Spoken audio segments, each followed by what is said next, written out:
Greetings and God's peace be with you. My name is Kristofer, and I'm one of the priests at St. Francis Episcopal Parish and Community Center. It's good to have a little time to talk with you today. As I sit out on the deck in my bare feet,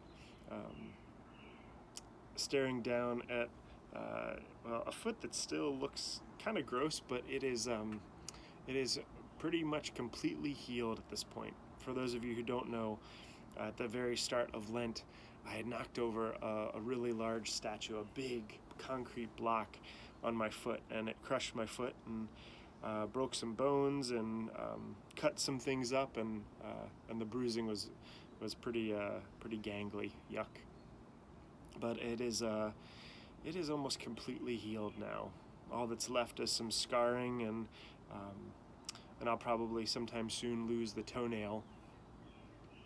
I'll say more about that a little bit later, probably. I know that you all are waiting to hear more about that.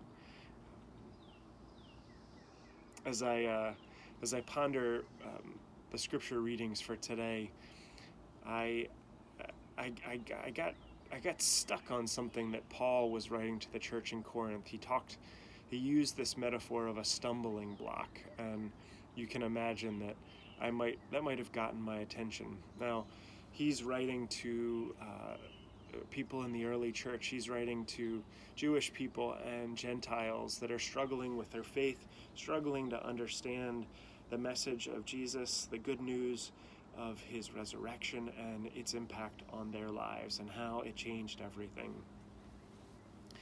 And he makes this powerful statement. He says, "The message about the cross is foolishness to those who are perishing, but to us who are being saved, it is the power of God." For us who are being saved, it is the power of God. When I think about the power of God at work in my life, in our lives collectively as a church and community center, God at work in the world, I'm so grateful for that powerful, healing, liberative work that's occurring.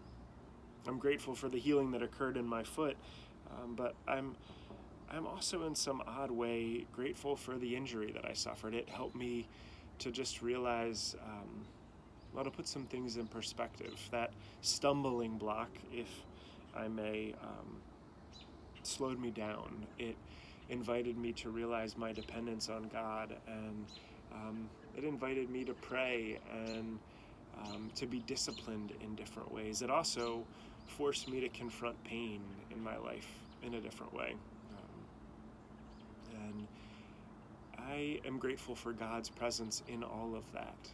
And when I think about the cross, the message about the cross that Paul refers to and how it's seen as foolishness,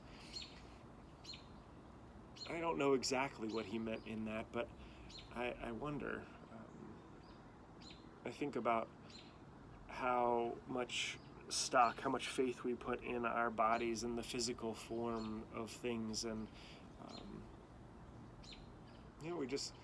we lose sight of things that are unseen. How does that sound? We lose sight of things that are unseen. Perhaps the deeper, more important things. When I was injured and in pain, it was easy to stay pretty single-mindedly focused on that. And I probably couldn't tell you at any moment that healing was happening, but over time I surely saw that. I saw the power of God at work in that healing way on my foot. And as I look at the scarring, as I look at where the bruising was, as I look at the toenail that will come off, that slow work of God at work in my body, but also in my mind and in my spirit.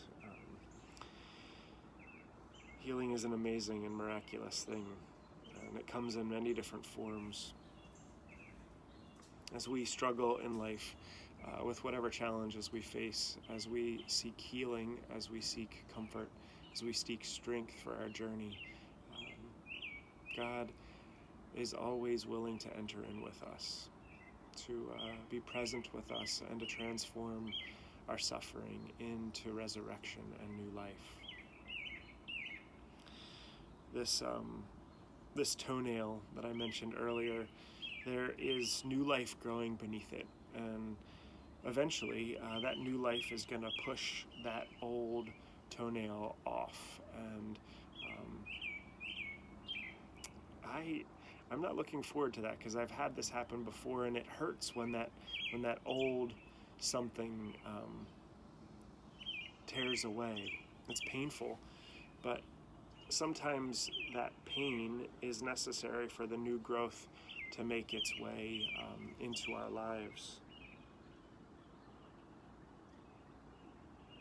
As I think about suffering that I've known in my life, suffering that I've witnessed, and I think about God's presence with us in that, think about God's presence with me. I'm grateful for strength and faith and courage. I'm grateful for comfort. But I'm also really grateful for the ways that just God is with me in that challenge, guiding me, helping me to be present, to be still, to trust in the slow work of God in my life and in our common lives together. The power of God is truly at work in our parish and community center. I believe God is at work in all of our lives. When we face challenges, when we encounter obstacles, when stumbling blocks fall in our way, when we suffer injury, God is at work in all these things, helping to guide us and to forward us on our journey. Whatever challenges we face, God is with us, guiding us. I'm grateful to be in community with you, and I'm grateful for God's presence in all of our lives. Christ's peace be with you. Until next time.